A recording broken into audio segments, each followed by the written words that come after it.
Hello mga bro, magandang tanghali. Ito mga bro, isang Mazda MX-5. Ang may problema mga bro, yung kanyang ABS sensor, park assist, circuit, yung wiring nya ingat-ingat ng aso o tuta. Ayan po, putol po itong kanyang mga sensor. Yan po ang ating i-repair. Yun po ang concern ng ating customer. Ito yung mga bro, yung shock nya nawala, yung nut, kaya i-provide din natin yan.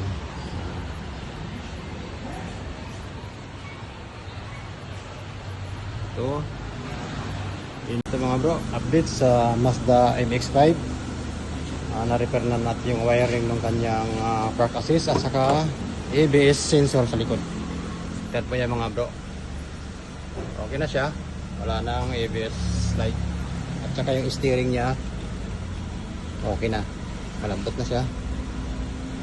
Ikakarwas na lang natin mga bro itong kanyang Mazda MX-5 para makuha na rin ng may-ari. At inaantay mga bro yung kanyang unit. Ikakarwas na natin. Ayun lang mga bro, maraming salamat sa inyong pag-subaybay sa Rustin Repair Center.